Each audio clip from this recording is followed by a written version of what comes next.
The clock read exactly 2:34 this afternoon when something unprecedented unfolded inside courtroom number 4 at the Federal District Courthouse located in Washington, D.C. And what happened in those next few minutes will echo through American history for generations to come. Standing before the packed courtroom was the jury foreperson, specifically juror number 7, a 47-year-old high school teacher who commutes daily from Alexandria, Virginia. And this individual gripped the official verdict form firmly with both hands, raised their eyes to meet the judge's gaze directly, and proceeded to speak aloud the words that no former commander-in-chief has ever been forced to hear inside any American courtroom in the entire 248-year history of this nation. The words came clearly, deliberately, without hesitation. On count 1, conspiracy to defraud the United States, we, the jury, find the defendant, Donald J. Trump, guilty. On count 2, obstruction of an official proceeding, we, the jury, find the defendant, Donald J. Trump, guilty. On count 3, conspiracy against rights, we, the jury, find the defendant, Donald J. Trump, guilty. The tally on every single count stood at 12-0, completely unanimous. There wasn't a single juror among the 12 who harbored even the slightest doubt. The atmosphere inside the courtroom immediately erupted into chaos. Reporters scrambled frantically toward the exits, desperate to file their breaking stories. Spectators audibly gasped, while some openly cried. The defense attorneys remained frozen in their seats, completely motionless. And there sat Donald Trump himself at the defense table, dressed in a dark suit with an American flag pin carefully positioned on his lapel, his eyes fixed straight ahead into the middle distance. Not a flicker of emotion crossed his face. At precisely 2:41 p.m., a full 7 minutes after the verdict had been formally read into the record, Judge Tanya Chutkan expressed her gratitude to the jury for their dedicated service, officially dismissed them from their duties, and made the announcement that sentencing would be conducted on Friday, February 28th at 10 a.m. sharp. You need to subscribe to this channel immediately, and I mean right this second, because what I'm preparing to walk you through step by step is not merely a legal verdict. This represents the pivotal moment when the American legal system delivered its judgment upon a former president of the United States. This is the moment when 12 ordinary American citizens, after spending 6 full days deliberating behind closed doors, unanimously reached the conclusion that the evidence presented proved beyond any reasonable doubt whatsoever that Trump actively conspired to overturn and overthrow a legitimate election. And this is the moment when a federal judge set the sentencing date for Friday, which is now just 3 days away from this moment, when the tangible consequences and real-world ramifications of that guilty verdict will finally be determined and announced. Turn on your notifications right now. Set them specifically to all, because between this moment and Friday morning at 10 a.m., the singular question dominating every legal mind in America is this: exactly how many years will Trump spend behind bars in federal prison? But here's what nobody tells you about what actually happened during those 6 days of jury deliberations, because the detailed timeline of the jury's process reveals precisely how these 12 individuals reached their historic unanimous verdict. The jury first entered the deliberation room and began their work on Thursday, February 20th at precisely 9 a.m. That entire first day was consumed with carefully reviewing the lengthy jury instructions provided by the judge and systematically organizing the mountain of evidence into manageable sections. The jury made specific requests for particular documents on day 1, including the complete transcript of the January 5th phone call between Trump and Pence, and they also requested the audio recording of Trump explicitly telling his accountant that he had lied about property values. On day 2, which fell on Friday, the jury deliberated continuously for 8 solid hours. They formally requested a complete readback of Pence's testimony, specifically the portion about the conversation in which Trump told him it was his last chance to do the right thing. On Saturday, day 3 of deliberations, the jury took a scheduled break from active deliberations, but they still asked to review specific trial exhibits over the weekend period. On Monday, which marked day 4, deliberations resumed at full intensity. The jury submitted a request to the judge asking for a precise legal definition of willful blindness, which seasoned legal observers immediately interpreted as a strong signal that they were actively considering whether Trump had deliberately and intentionally avoided knowing certain incriminating facts. On Tuesday, day 5, the jury deliberated for a grueling 9-hour stretch. They sent a formal note to the judge requesting clarification on the obstruction charge, asking specifically whether Trump had to personally be physically present in the Capitol building for the obstruction charge to have legally occurred. The judge responded in writing that physical presence was absolutely not required under the law.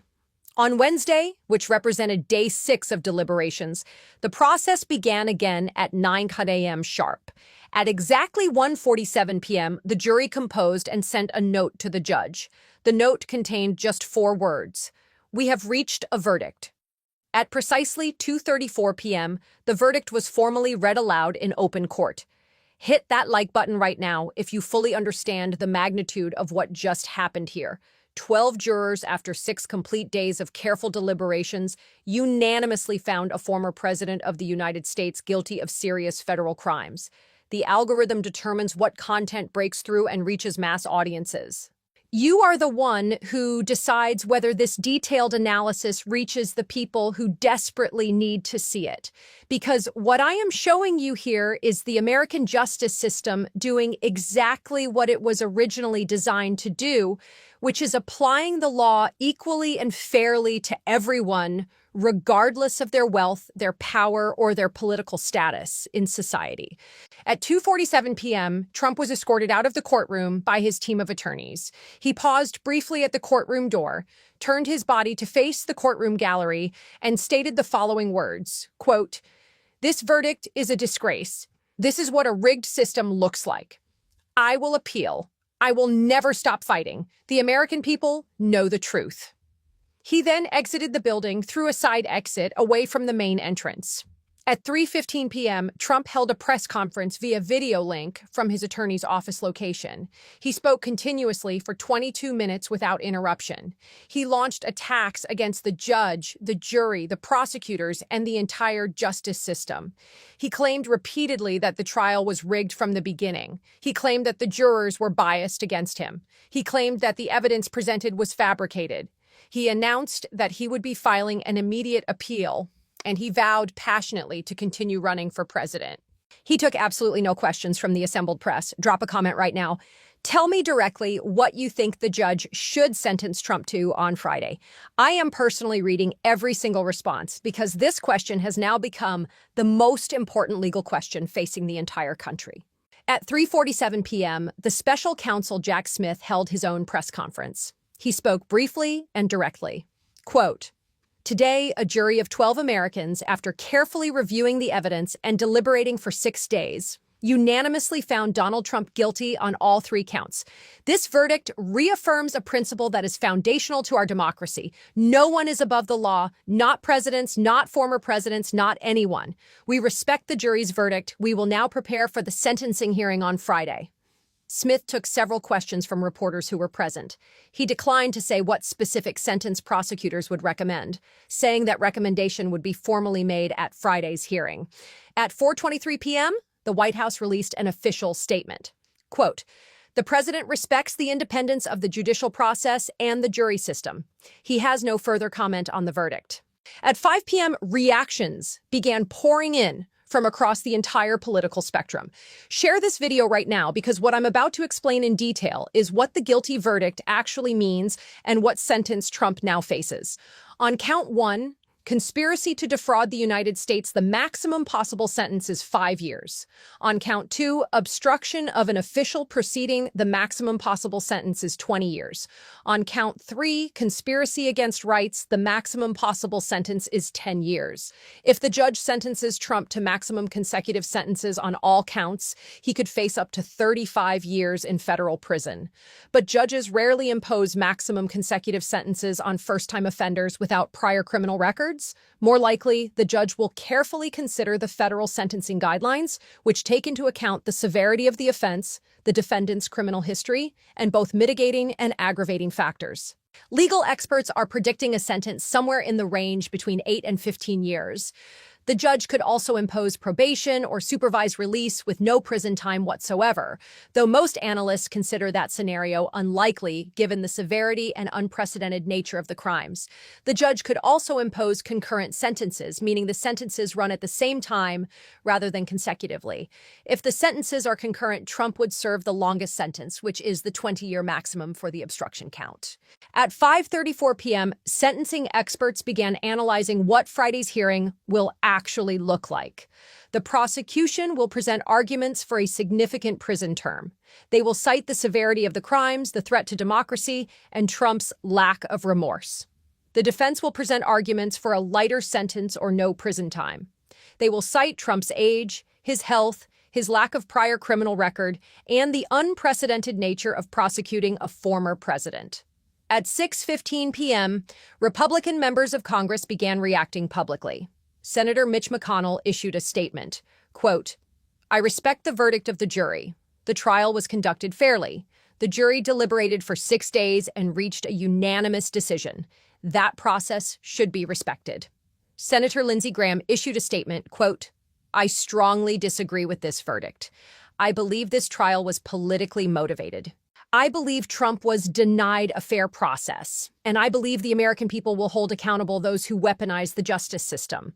Former President George W. Bush issued a statement through a spokesperson, quote, "The jury has spoken. The legal system has worked. All Americans should accept the verdict and move forward."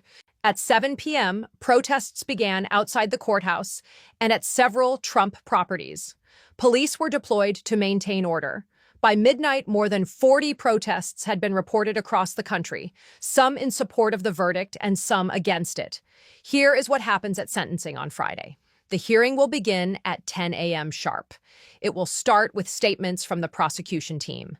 Prosecutors will present a detailed sentencing memorandum arguing for a specific prison term. They will discuss the nature of the crimes, the evidence presented at trial, and the need for deterrence. Then the defense will present their sentencing memorandum arguing for the lightest possible sentence.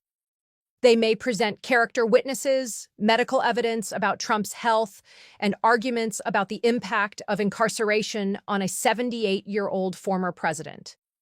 Then Trump himself will have the opportunity to make a statement known as the right of allocution. This is the defendant's chance to speak directly to the judge before sentencing. Trump can apologize, express remorse, or explain his actions. Based on his public statements, however, it seems likely that Trump will use this opportunity to maintain his innocence and attack the process. After all statements are made, Judge Chutkan will impose the sentence. She will announce the length of any prison term, the terms of any supervised release, and any fines or special conditions. The sentence is immediate. If Trump is sentenced to prison, he will be taken into custody at the courthouse after the hearing. Here is what we are watching for between now and Friday. 6 indicators that will tell us what sentence Trump will receive.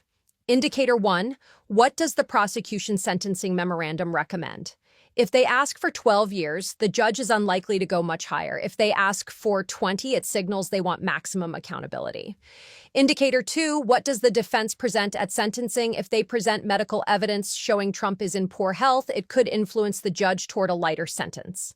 Indicator 3, does Trump express any remorse? If he apologizes to the country and acknowledges the harm his actions caused, it could result in a lighter sentence. Based on his public statements, this seems unlikely. Indicator 4, does Judge Chutkan signal anything in her pre-sentencing orders? If she orders a pre-sentence investigation report with specific instructions, it may hint at her thinking. Indicator 5, do any character witnesses testify for Trump? If respected figures speak on his behalf, it could affect the judge's view. Indicator 6, does Trump attempt to delay sentencing? If his lawyers file emergency motions to postpone Friday's hearing, it will tell us they believe the sentence will be severe. Here are 3 scenarios for Friday's sentence. Scenario 1, Trump receives a significant prison term. The judge sentences Trump to between 8 and 12 years. Given the seriousness of the crimes and the need for deterrence, the judge concludes that a substantial prison sentence is appropriate. Trump is taken into custody immediately. He is transported to a federal facility. His appeal process begins while he is incarcerated. This is the incarceration scenario. Scenario 2, Trump receives a lighter sentence. The judge sentences Trump to 2 to 4 years, suspended with probation and community service. Given his age, his lack of prior record, and the unprecedented nature of the case, the judge determines that incarceration is not necessary. Trump is not imprisoned. He is subject to supervision. His appeal continues while he is free. This is the probation scenario. Scenario 3, the judge delays sentencing pending appeal. In extraordinary cases, judges sometimes delay imposing sentence to allow the appellate process to proceed. If Judge Chutkan believes the appellate questions are significant, she may sentence Trump to time served and release him pending appeal. This is the delay scenario, though it is the least likely given her handling of the case so far. Subscribe right now, like this video, comment with your prediction. What sentence does Trump receive on Friday? I am tracking every development, and when Judge Chutkan announces the sentence on Friday at 10 a.m., you will see the analysis here immediately. Let me show you why this verdict is historic. In 248 years of American history, no president or former president had ever been convicted of a federal crime until today. This verdict establishes that the office of the presidency does not shield anyone from criminal accountability. It establishes that a jury of ordinary citizens can evaluate evidence and reach a verdict without being swayed by the defendant's fame, wealth, or political power. It establishes that the rule of law applies equally to everyone. And it establishes a precedent that will shape how future presidents understand the limits of their power and the consequences of exceeding those limits. What I know for certain right now, at 2:34 p.m. today, a jury of 12 Americans voted 12-0 to find Donald Trump guilty on all 3 federal counts. The jury deliberated for 6 days. They requested specific exhibits, clarifications of the law, and readbacks of key testimony. They asked about willful blindness, they asked about physical presence requirements, and then they voted unanimously on each count. Judge Tanya Chutkan thanked the jury, dismissed them, and set sentencing for Friday, February 28th at 10 a.m. Trump left the courthouse and held a press conference claiming the verdict was rigged. Special Counsel Jack Smith held a press conference confirming the verdict and the sentencing date. The White House issued a statement respecting the verdict. Republican leaders reacted across the spectrum, from accepting the verdict to attacking it. Protests erupted across the country, and between now and Friday at 10 a.m., the question is what sentence a former president of the United States will receive for conspiring to overthrow an election.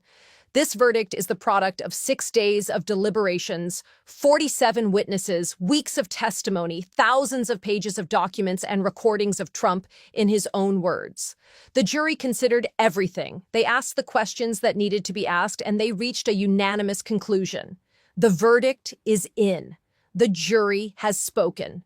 12 Americans randomly selected with no obligation to convict, and every reason to be cautious about convicting a former president concluded unanimously that the evidence proved guilt beyond a reasonable doubt. And on Friday, the judge will determine what that guilt means in terms of years. Stay with this channel. Turn on notifications. When Judge Chutkan announces the sentence on Friday morning, you will see the analysis here live. This is the verdict. This is history, and the sentencing is 3 days away.